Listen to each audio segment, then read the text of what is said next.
Hay noches que no avisan, noches que llegan con la ropa de siempre, con el mismo frío de siempre, pero que cargan adentro algo que va a partirte en dos. Elena no lo sabía cuando bajó del autobús esa noche, no lo sabía cuando caminó las 3 cuadras de siempre con la maleta pequeña que había llevado al hospital, no lo sabía cuando sacó las llaves del bolso y las sintió frías entre los dedos. Llevaba 72 horas sin dormir bien. Llevaba 72 horas sosteniendo la mano de su madre mientras el mundo se apagaba despacio, como se apaga una vela que ya dio todo lo que tenía. Su madre había muerto esa tarde, a las 5:17. Elena lo recordaría siempre con esa precisión extraña que tiene el dolor cuando es demasiado grande para procesarse completo. Las 5:17. La luz de la habitación del hospital era anaranjada. La enfermera de turno había salido un momento, y su madre, que llevaba 3 días sin hablar, abrió los ojos una vez más, la miró, y simplemente dejó de estar. Elena había llamado a Rodrigo desde el pasillo, 1 vez, 2 veces, 3. El teléfono sonó en el vacío de siempre, ese vacío que ella había aprendido a no nombrar. Pensó que estaría ocupado. Pensó que tal vez estaba en una reunión, pensó lo que siempre pensaba, porque 18 años de matrimonio te enseñan a encontrarle explicación a todo antes de encontrarle la verdad. Firmó los papeles del hospital sola, habló con la funeraria sola, tomó el autobús de regreso sola, 3 días antes de lo planeado, porque ya no había razón para quedarse y porque lo único que quería en ese momento era llegar a su casa, recostarse en su cama, y llorar sin tener que explicarle a nadie el tamaño de lo que sentía. La puerta del edificio, el ascensor lento de siempre,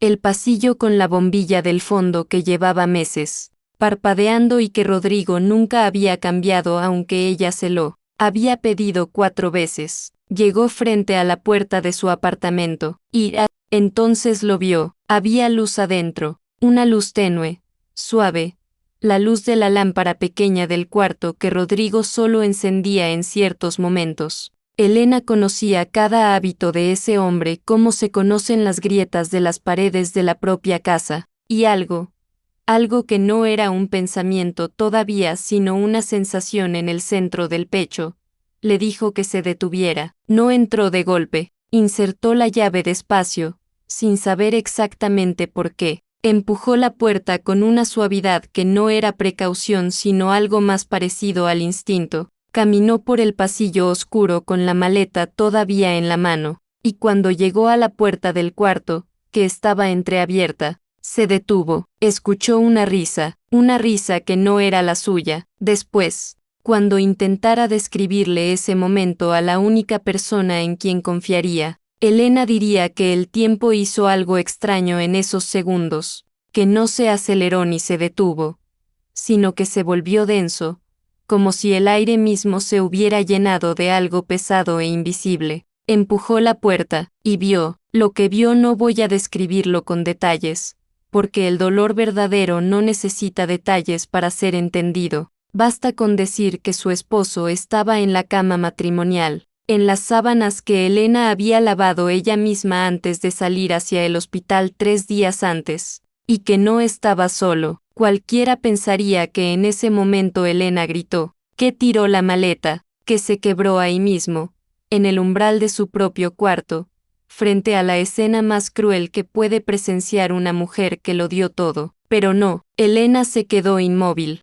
completamente inmóvil. 7 segundos que se sintieron como 7 años. Y entonces, con una voz que salió de un lugar muy profundo y muy quieto, un lugar al que ella misma no sabía que tenía acceso, dijo solamente esto: mi madre murió esta tarde. Llamé para decírtelo, pero no contestaste. Se dio la vuelta, caminó de regreso al pasillo, cerró la puerta del cuarto sin golpearla. Esa contención, ese control absoluto sobre algo que merecía todos los gritos del mundo, no era fortaleza, era el sonido de una mujer que ya llevaba tanto tiempo sosteniéndolo todo que ni siquiera en el momento más devastador de su vida su cuerpo supo cómo soltarlo. Se sentó en el suelo del pasillo, con la espalda contra la pared y la maleta todavía a su lado, y no lloró por Rodrigo, lloró por su madre, por la luz anaranjada de esa habitación de hospital,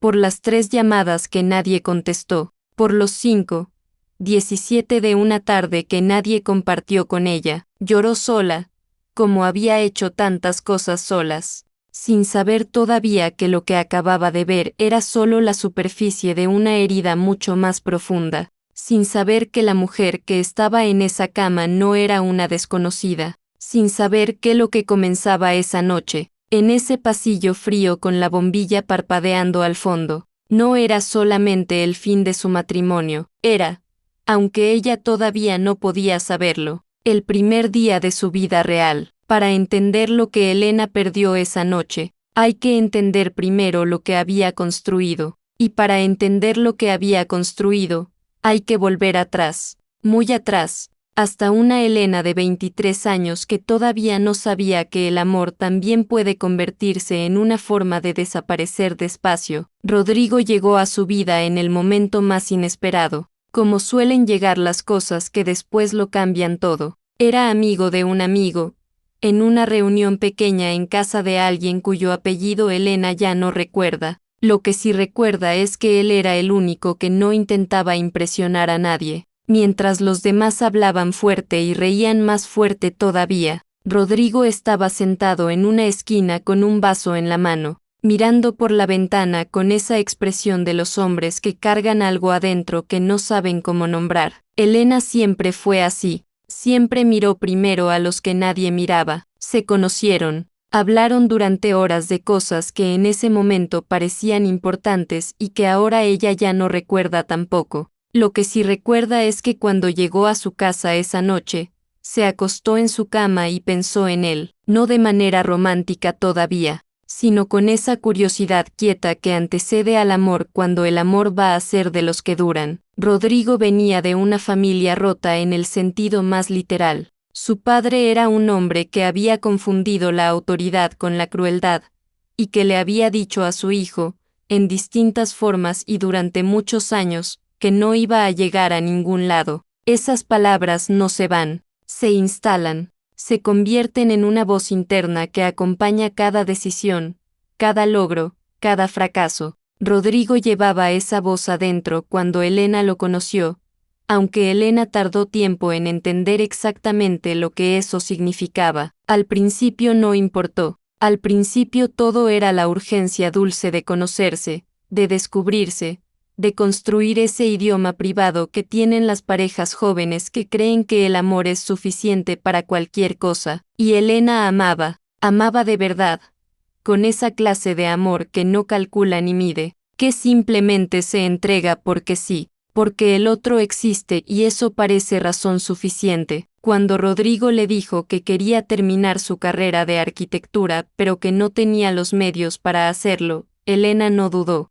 Trabajaba como enfermera en un hospital público, turno de noche, 3 veces por semana. No era mucho, pero era constante, era suficiente para los dos si vivían con cuidado, y Elena sabía vivir con cuidado. Lo había aprendido de su madre, que había criado sola a 2 hijos con lo que alcanzaba y nunca había permitido que les faltara lo esencial. Firmó los préstamos, reorganizó sus horarios. Dejó de lado su propio sueño de estudiar diseño gráfico, no de golpe, no con un anuncio dramático, sino de la manera en que se dejan los sueños propios cuando se está muy ocupada sosteniendo los sueños de otro, despacio, sin casi notarlo, un semestre postergado que se convierte en 2, que se convierte en nunca. No lo vivió como un sacrificio en ese momento, lo vivió como una decisión de amor. Y quizás eso es lo más doloroso de todo, que fue real, que Elena no se engañó ni fue engañada en esos primeros años. Rodrigo la amaba entonces, o al menos amaba la versión de sí mismo que podía ser cuando Elena lo miraba. El problema con ese tipo de amor, el amor que sostiene a alguien mientras se construye, es que nadie habla de lo que pasa después, de lo que ocurre cuando la construcción termina. Cuando el que fue sostenido ya tiene su carrera, su trabajo, su nombre en proyectos y reuniones de arquitectura, y la que sostuvo sigue siendo la misma enfermera de turno de noche que firmó papeles hace 15 años. Rodrigo creció hacia afuera, Elena creció hacia adentro, y en algún punto del camino, sin que hubiera un momento exacto que señalar, dejaron de crecer en la misma dirección. Ella lo vio suceder, no con claridad al principio, sino con esa visión periférica que tiene la intuición cuando algo no quiere ser visto de frente. Los viajes de trabajo que se extendían un día más de lo necesario, las conversaciones que se fueron volviendo más cortas y más vacías, la manera en que Rodrigo empezó a hablar de su vida profesional usando siempre el yo, nunca el nosotros, como si hubiera borrado con cuidado la parte de la historia en que alguien lo había cargado. Elena no reclamó, no era su estilo, o quizás sí lo era su estilo, y simplemente nunca se había permitido ejercerlo. Hay mujeres que aprenden tan temprano que el amor requiere silencio que después ya no saben distinguir entre la paciencia y la resignación. Y luego llegó Valeria, 4 años atrás, con su divorcio reciente y sus ojos llorosos y su manera de necesitar a la gente que hacía que la gente quisiera quedarse cerca. Elena la conocía desde la universidad, aunque habían perdido contacto durante años. Cuando Valeria reapareció en su vida después de separarse, Elena no dudó en abrirle la puerta. Así era ella, así había sido siempre. La invitó a cenar los domingos. La escuchó durante horas hablar de su ex marido, de sus miedos, de su soledad. Le presentó a sus hijos. Le presentó a Rodrigo. Después, cuando ya sabía todo lo que sabía, Elena intentaría recordar el momento exacto en que algo cambió en la manera en que Rodrigo miraba a Valeria, y no podía encontrarlo. Eso era lo más perturbador.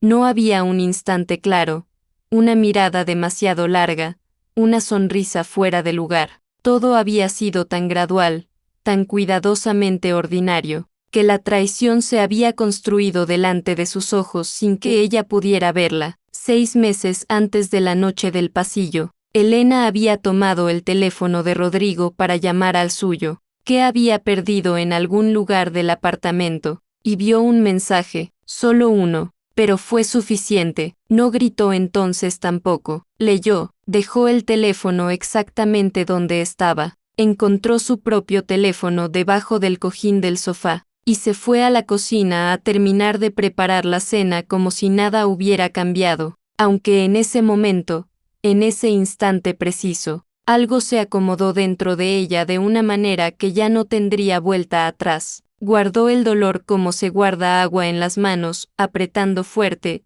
perdiéndola igual, pero sin soltarla del todo, sin permitirse todavía el lujo de derrumbarse, porque su madre estaba enferma, porque sus hijos estaban en un momento frágil, porque ella era la que sostenía y no sabía todavía cómo ser la que cae. Lo que no sabía era que la vida ya había empezado a hacer sus propios cálculos, que cada lágrima que Elena se había tragado en silencio durante todos esos años estaba siendo contada, guardada, registrada en algún lugar que no es visible pero que existe, que el universo, o el tiempo, o simplemente la lógica inevitable de las cosas, tenía una manera de devolver lo que se le quita a una persona que nunca dejó de dar. Todavía no era el momento, pero se estaba acercando. Los días que siguieron a esa noche fueron los más extraños de la vida de Elena, no porque estuvieran llenos de drama o de confrontaciones o de escenas que uno pudiera señalar y decir, aquí fue donde todo se rompió, sino precisamente por lo contrario, porque por fuera, todo siguió igual. Elena se levantaba a las 6 de la mañana, preparaba el desayuno, despertaba a sus hijos. Mateo, el mayor, siempre necesitaba que lo llamaran 2 veces. Sofía, la menor, se levantaba sola pero tardaba 40 minutos en el baño. Elena conocía esos ritmos como conocía su propia respiración, y se aferró a ellos en esos días como se aferra uno a una barandilla cuando el suelo debajo no es de fiar. Rodrigo actuaba normal. Eso era lo que más le costaba procesar. Se sentaba en la misma silla de siempre, tomaba el café de la misma manera de siempre, le preguntaba por el trabajo con la misma entonación rutinaria de siempre, No sabía que Elena había estado en casa esa noche. Creía que ella había regresado al día siguiente,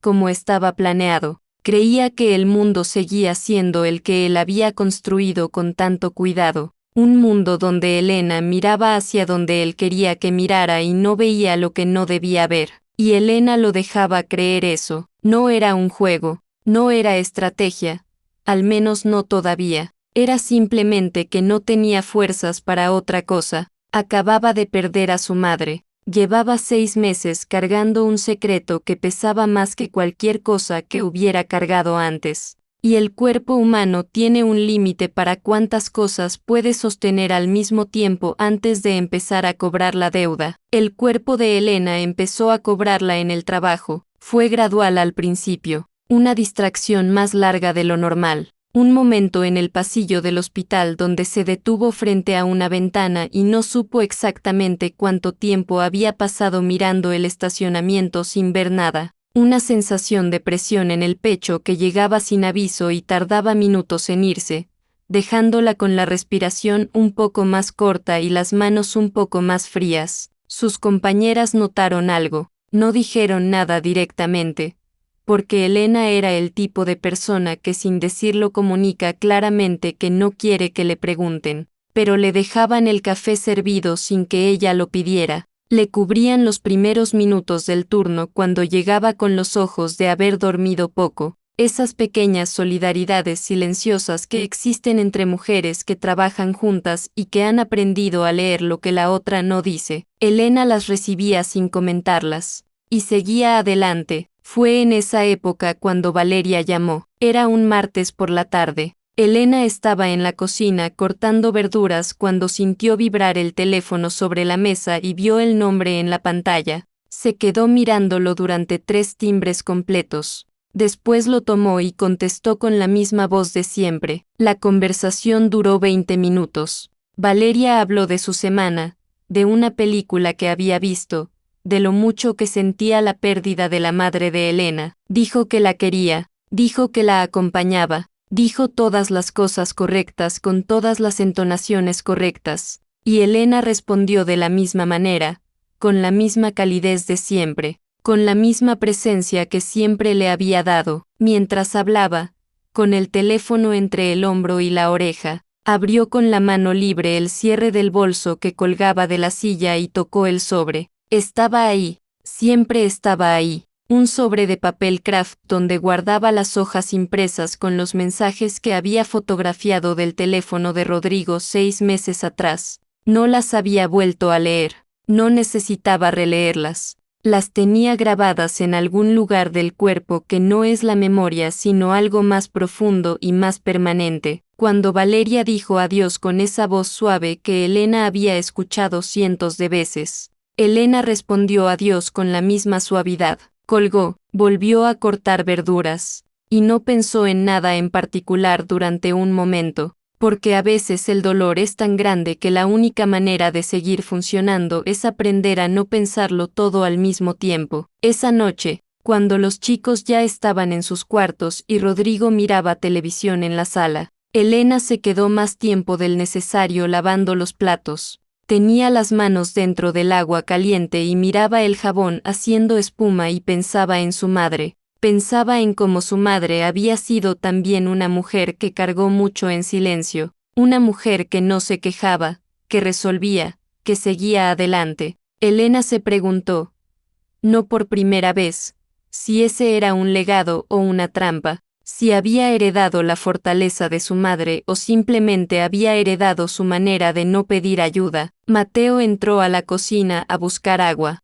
La encontró ahí, de pie frente al fregadero, con las manos adentro del agua que ya debía estar fría. Mamá, ¿estás bien? Elena levantó la vista y lo miró. Su hijo tenía 16 años y los ojos de una persona que ya empieza a entender que el mundo adulto es más complicado de lo que parece desde afuera. Había algo en su mirada que le dolió a Elena de una manera específica, una ternura preocupada que no debería tener que cargar a alguien de su edad. Estoy pensando en la abuela, dijo Elena, y era verdad, era completamente verdad, solo que no era toda la verdad. Mateo asintió. llenó su vaso, le tocó el hombro un segundo antes de salir. Ese gesto, tan pequeño, tan breve, fue lo que finalmente la quebró esa noche. Esperó a que él cerrara la puerta de su cuarto, esperó a que Rodrigo subiera el volumen de la televisión, y entonces apoyó la frente en el borde del fregadero y lloró sin hacer ruido, con esa técnica que aprenden las madres y las mujeres que viven rodeadas de gente a la que no quieren asustar. Las semanas siguientes tuvieron ese mismo sabor.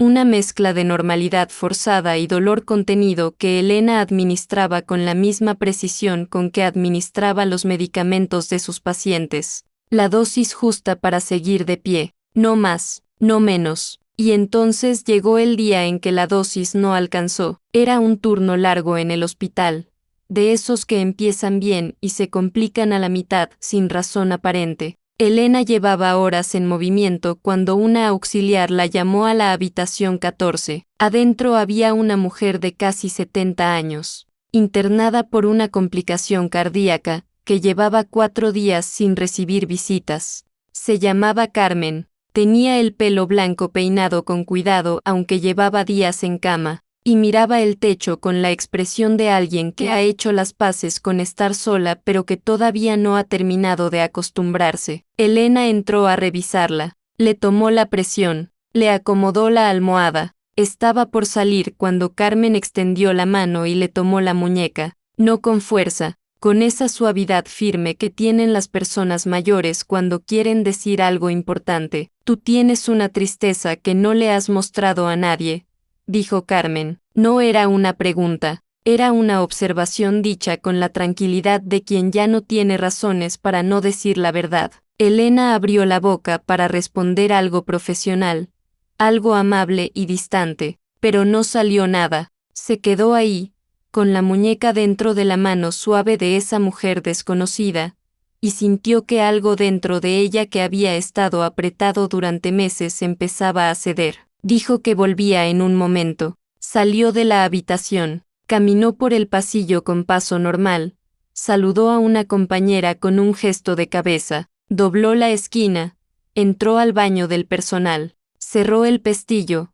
apoyó la espalda contra la puerta, y se dejó caer despacio hasta quedar sentada en el suelo con las rodillas dobladas y la cabeza entre las manos. Lloró durante 10 minutos. Un llanto que no tenía forma ordenada, que no era solo por Rodrigo, ni solo por Valeria, ni solo por su madre, ni solo por los 20 años, ni solo por el sobre del bolso, ni solo por el gesto de Mateo en la cocina. Era por todo eso junto y por todo lo que no tenía nombre todavía. Después se levantó, se lavó la cara, se miró en el espejo el tiempo justo para asegurarse de que no se notara demasiado, y volvió a trabajar. Porque eso era lo que sabía hacer, volver, siempre volver. Pero algo había cambiado en esos 10 minutos en el suelo del baño, algo pequeño y decisivo, como una grieta en una pared que todavía está de pie pero que ya no va a poder ignorarse por mucho tiempo más. Elena todavía no sabía exactamente qué era,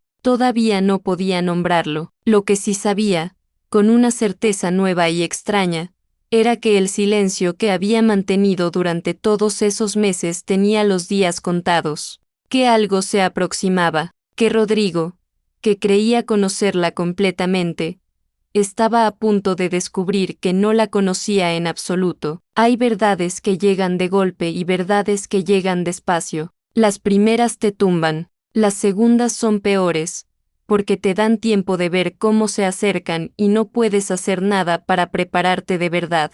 Elena ya sabía demasiado, pero lo que no sabía era que todavía le faltaba la peor parte. Fue un miércoles por la mañana. Rodrigo le pidió que se sentaran a hablar. Elena sintió algo moverse en el centro del pecho cuando lo escuchó decir esas palabras. Pensó, con una mezcla de alivio y terror, que quizás finalmente llegaba la conversación que llevaba meses suspendida en el aire entre los dos como algo que ninguno nombraba pero que los dos respiraban. Pensó que tal vez Rodrigo iba a confesar, que iba a pedir perdón, que iba a decir la verdad en voz alta y que entonces, solo entonces, Elena podría decidir qué hacer con todo lo que sabía. Se sentaron en la sala, la misma sala donde sus hijos habían aprendido a caminar, donde habían puesto el árbol de Navidad durante 17 años, donde Elena había pasado noches enteras cuando alguno de los chicos tenía fiebre,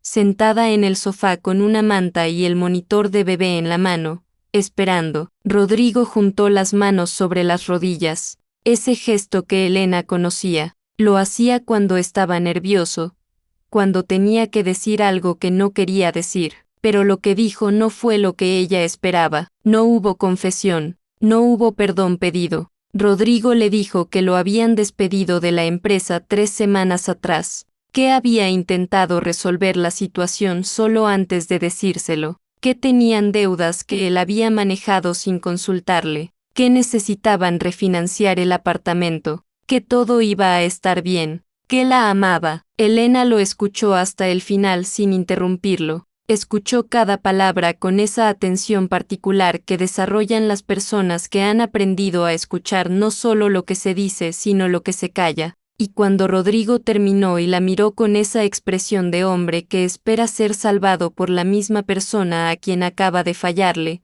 Elena sintió algo que no era rabia todavía, era algo más frío, más quieto. Dijo que necesitaba ver los documentos antes de firmar cualquier cosa. Rodrigo pareció aliviado, como si esa respuesta práctica fuera una señal de que Elena estaba de su lado, de que las cosas iban a resolverse, de que el mundo seguía siendo manejable. Le dijo que los buscaría esa tarde. Le apretó la mano un momento antes de levantarse. Elena se quedó sentada en el sofá después de que él salió de la habitación. Miró sus propias manos. Pensó en todas las veces que esas manos habían firmado cosas en las que confiaba sin leer demasiado, porque confiaba en él, porque el amor en ese entonces le parecía razón suficiente para no necesitar leer la letra pequeña de nada. Esa tarde, mientras Rodrigo estaba en una reunión con un posible cliente, Elena entró al cuarto y abrió el cajón donde él guardaba los documentos importantes. No era la primera vez que lo hacía, era quien organizaba todo en esa casa, quien renovaba los seguros, quien guardaba las facturas. Sabía exactamente dónde estaba cada papel. Encontró la escritura del apartamento, la leyó despacio, una vez, 2 veces, y entonces encontró algo que hizo que el aire del cuarto se sintiera diferente de repente, más escaso, más difícil de respirar. El apartamento estaba registrado únicamente a nombre de Rodrigo. Elena sabía que habían refinanciado 5 años atrás. Recordaba haber firmado papeles en aquella época, aunque no recordaba los detalles exactos porque había sido un periodo complicado, con los chicos pequeños y su madre empezando a tener los primeros problemas de salud. Rodrigo se había encargado de todo. Le había dicho que era un trámite, que firmara aquí y aquí, que era para protegerlos a los dos en caso de algún problema financiero futuro. Elena había firmado, había confiado. Lo que no sabía, lo que descubrió esa tarde con los documentos en las manos, era que en aquella refinanciación Rodrigo había reestructurado la titularidad con la ayuda de un amigo abogado, de una manera que en el papel parecía protección mutua pero que en la práctica dejaba a Elena fuera, no de manera completamente ilegal, sino en esa zona gris donde las cosas son técnicamente válidas pero moralmente irreparables. Se quedó sentada en el borde de la cama con los documentos en el regazo durante mucho tiempo. Pensó en los préstamos que ella había firmado cuando él estudiaba. Pensó en los turnos de noche. Pensó en el sueño de diseño gráfico que había dejado ir tan despacio que casi no lo había notado.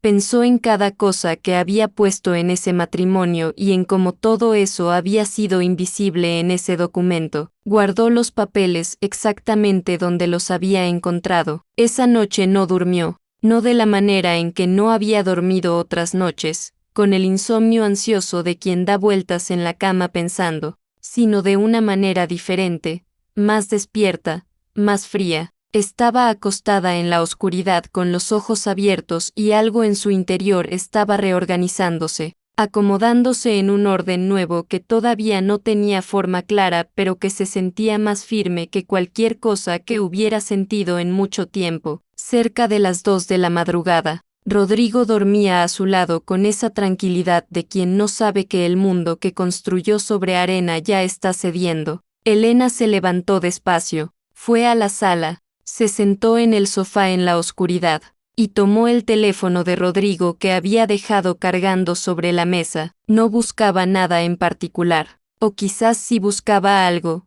sin admitírselo a sí misma. Entró a los mensajes. Fue directamente a la conversación que conocía, la de Valeria. Había mensajes nuevos desde la última vez que había mirado, 6 meses atrás. Los leyó en orden. Al principio eran lo que esperaba, la continuación de lo que ya sabía, pero después, a medida que avanzaba hacia los más recientes, algo en el tono cambió. Empezaron a hablar de planes, no de manera dramática, no con declaraciones grandes, sino con esa cotidianidad inquietante de dos personas que llevan tiempo construyendo algo juntas y que ya no necesitan explicarse demasiado. Hablaban de plazos, de dinero, del divorcio de Rodrigo como si fuera un trámite pendiente en una agenda. Valeria mencionaba una cantidad que tenía disponible del arreglo de su propio divorcio. Rodrigo hablaba de un proyecto de arquitectura que quería lanzar de manera independiente,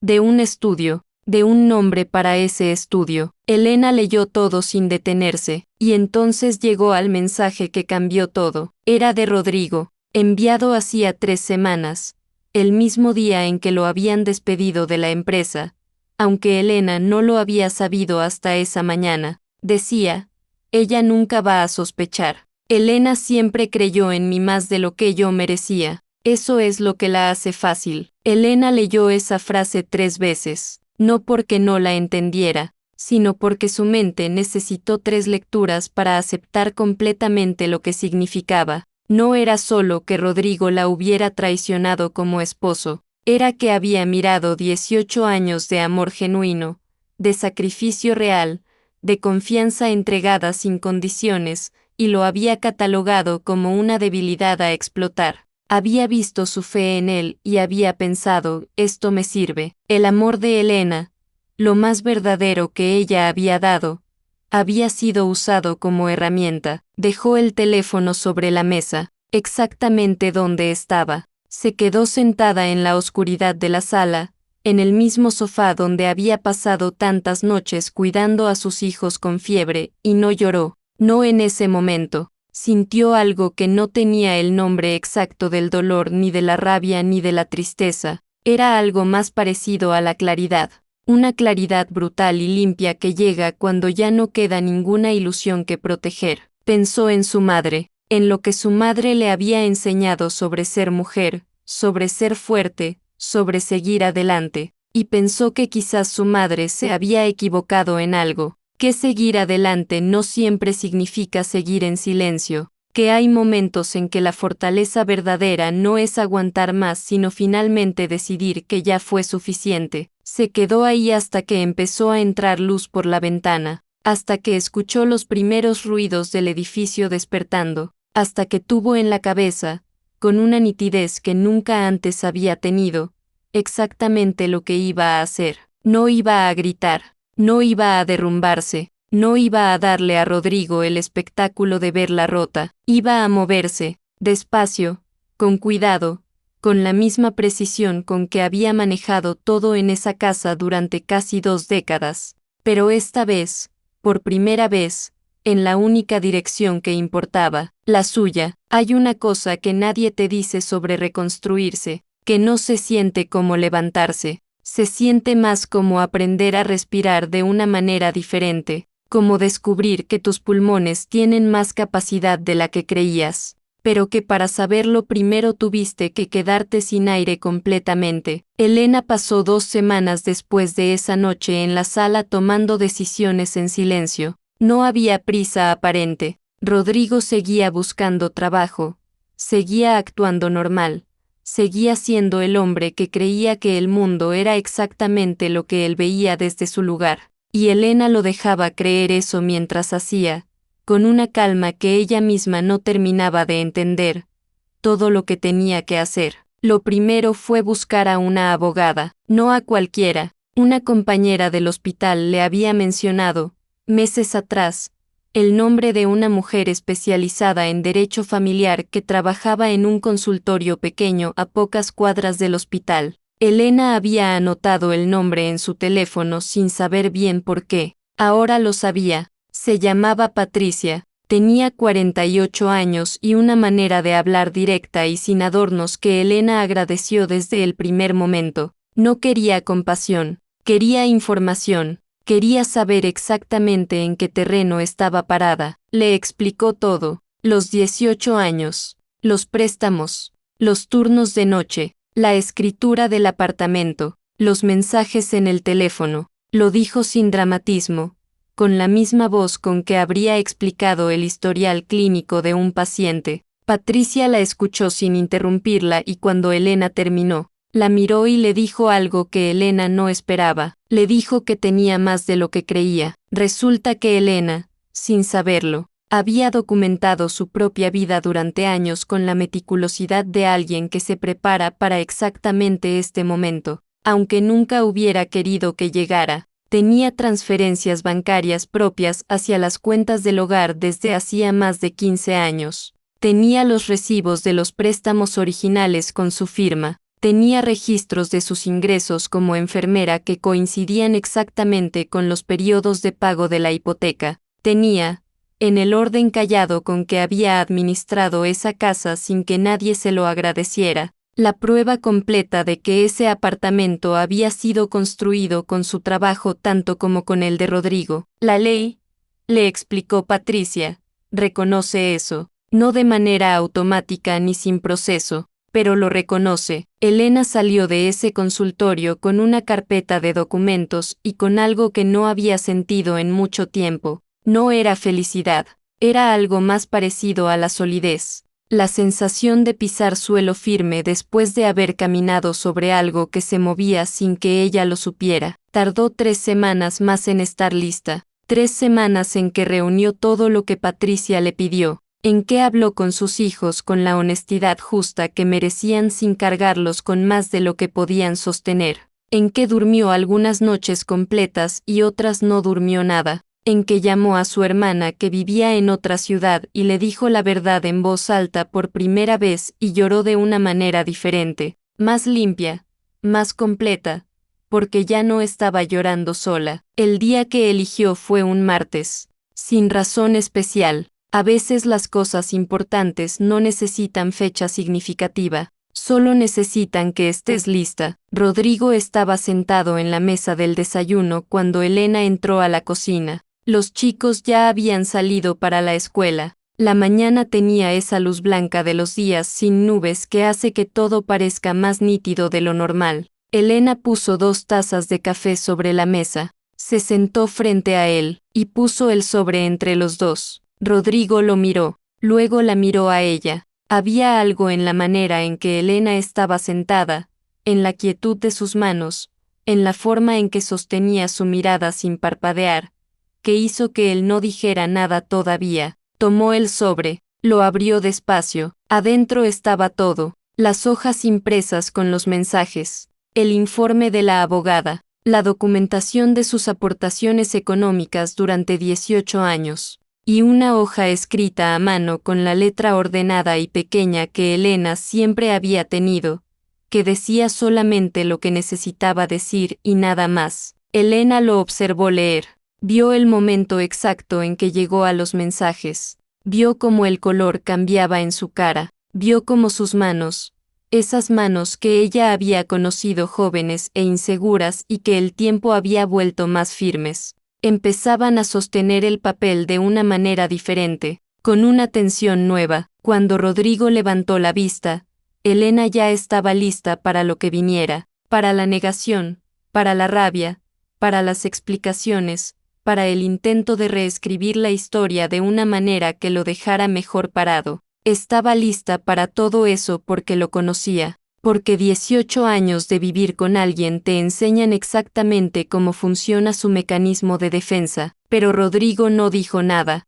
al menos no al principio. Se quedó mirándola con una expresión que Elena no le había visto antes, y que tardó un momento en identificar. Era la expresión de alguien que acaba de entender que subestimó completamente a la persona que tenía enfrente. Entonces Elena habló, con la misma voz quieta de aquella noche en el pasillo, con la misma contención que no era frialdad sino algo más profundo que la frialdad. Le dijo que había firmado cada papel que él le había puesto enfrente porque lo amaba, que había trabajado turnos de noche durante años porque creía en él cuando nadie más creía, que había renunciado a cosas que importaban porque pensó que lo que construían juntos valía ese precio. Le dijo que durante 18 años había elegido confiar en lugar de dudar, y que eso no había sido ingenuidad, había sido amor real, el único que ella sabía dar, y que hoy era él quien firmaba. No hubo gritos,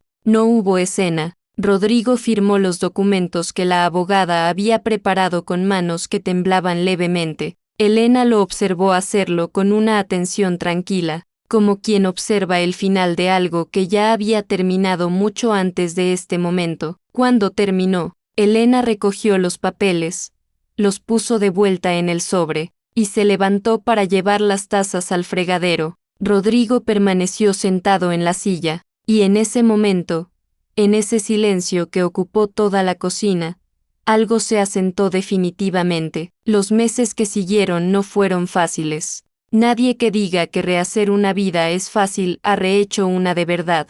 Hubo trámites interminables y conversaciones difíciles, con los hijos y noches en que Elena se preguntaba si había tomado las decisiones correctas y mañanas en que el apartamento nuevo le parecía demasiado silencioso y demasiado pequeño y demasiado suyo al mismo tiempo, pero se quedó con la mitad de lo que le correspondía, no una fortuna, no una victoria cinematográfica, sino lo que era justo, lo que había ganado con sus propias manos durante casi 2 décadas y que alguien había intentado invisibilizar. Se mudó un sábado de octubre con la ayuda de sus hijos y de su hermana, que vino desde otra ciudad sin que Elena se lo pidiera 2 veces. Mateo cargó las cajas más pesadas con esa seriedad nueva que tenía desde que supo la verdad.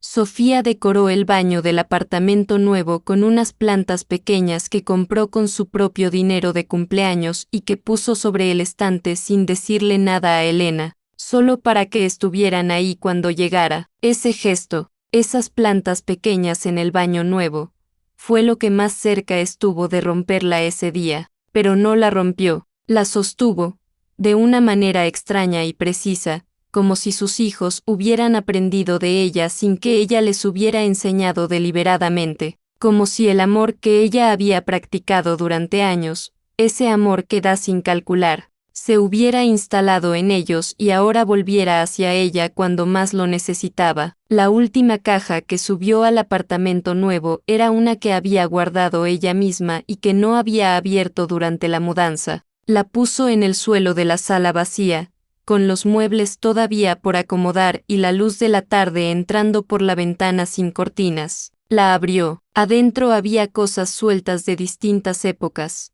un cuaderno viejo, unos dibujos que había hecho Sofía cuando era pequeña, un libro que Elena nunca había terminado de leer, y debajo de todo eso, dentro de un sobre pequeño que no recordaba haber guardado ahí, una fotografía. Era ella, tenía 22 años. Estaba sentada en los escalones de la facultad donde había estudiado enfermería, en una tarde de sol, con el pelo suelto y los ojos entrecerrados por la luz. Sonreía de una manera que Elena tardó un momento en reconocer, no porque la sonrisa fuera extraña, sino porque hacía tanto tiempo que no veía esa expresión en su propio rostro que casi había olvidado que alguna vez había existido. Era la sonrisa de alguien que todavía no sabe lo que viene, que todavía no ha empezado a reducirse para caber en el espacio que otro le asigna, que todavía se pertenece completamente. Elena sostuvo la fotografía durante mucho tiempo, luego se levantó, fue a la pared más visible de la sala y la puso ahí, sin marco, apoyada contra el yeso blanco, en el apartamento que era suyo, en la vida que empezaba ahora. No había música, no había resolución perfecta, No había garantía de que todo lo que venía fuera a ser más fácil que lo que había pasado. Solo una mujer de 41 años, de pie frente a una fotografía de sí misma, aprendiendo a reconocerse, y eso, después de todo lo que había perdido y de todo lo que había cargado y de todos los silencios y todas las noches y todas las lágrimas que creyó que nadie contaba, resultó ser suficiente, más que suficiente,